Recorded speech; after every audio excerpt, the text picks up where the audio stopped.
Mother May I that book was, a lot of times I think that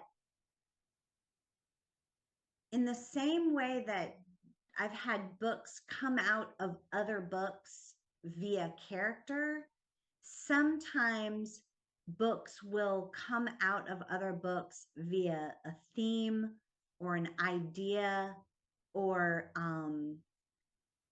or a moment that happens in an earlier book, and I think, and I obsess over it and I want to keep writing it, and I really do feel like in some ways, like Never Have I Ever, without Never Have I Ever, which is reminded me of those baby days. I have two kids. I wanted to write about that. So that's how Mother May I happened. And then Mother May I, Bree has sort of a tangential attachment to acting and theater that, it's a thing. She got married, she has a regular life. She's not a working artist, but she certainly uses that theater background. And it was not a thing I had ever like main charactered before. I'd never written about theater or acting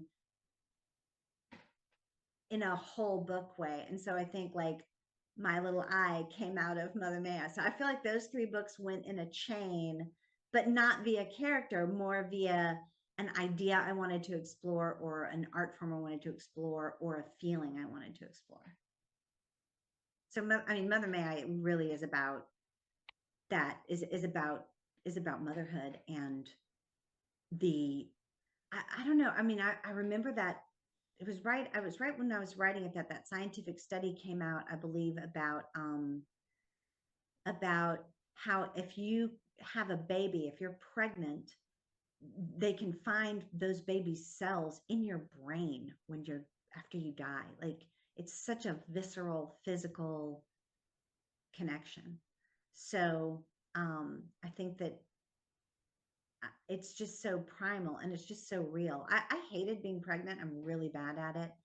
Um, in fact, I didn't like being pregnant, but the best part of it was the baby. Like I love from the time I felt my first child move, I was 100% in.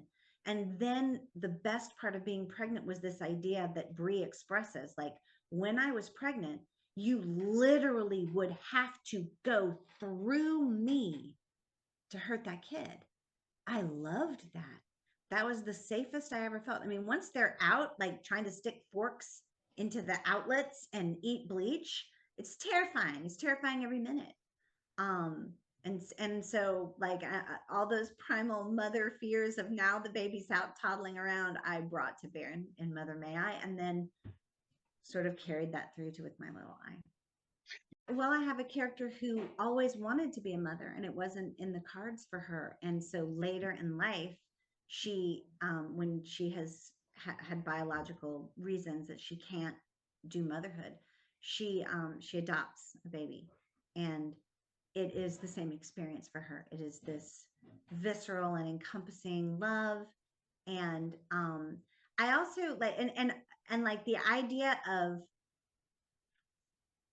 to me, motherhood is such a bubble, right? You just turn toward each other like parentheses, especially in the early years, that it's you're just so focused on each other. And with My Little Eye, that's a book about gaze and the lack of privacy and the objectification of the female body through gaze, and the way that that objectification has increased so much because gaze has increased so much. We're always watched, there's always eyes on us. So, and I sort of distilled that down into a stalker, and that's what I wanted to look at there.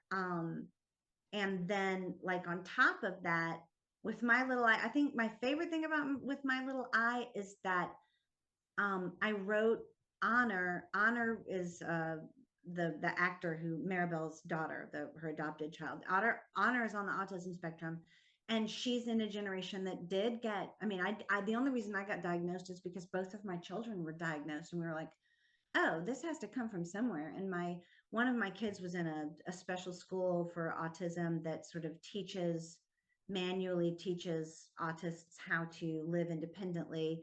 And he does live independently now. He has his own place, he has his own job, and he is just doing fantastically.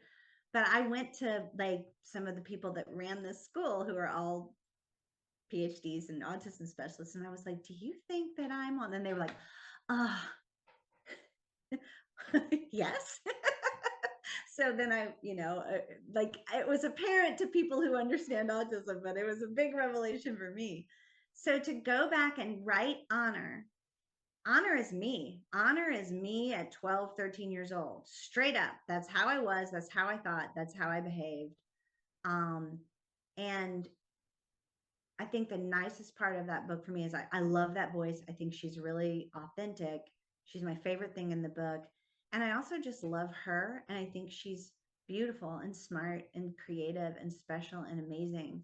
And when I was that child, I didn't think that. I thought I was weird and I had a hard time making friends and nothing made sense to me. And I was angry all the time and I was anxious all the time and I didn't love that person. But now, here, in my 50s, I can write that girl that I was and I can just love her. And that feels really good.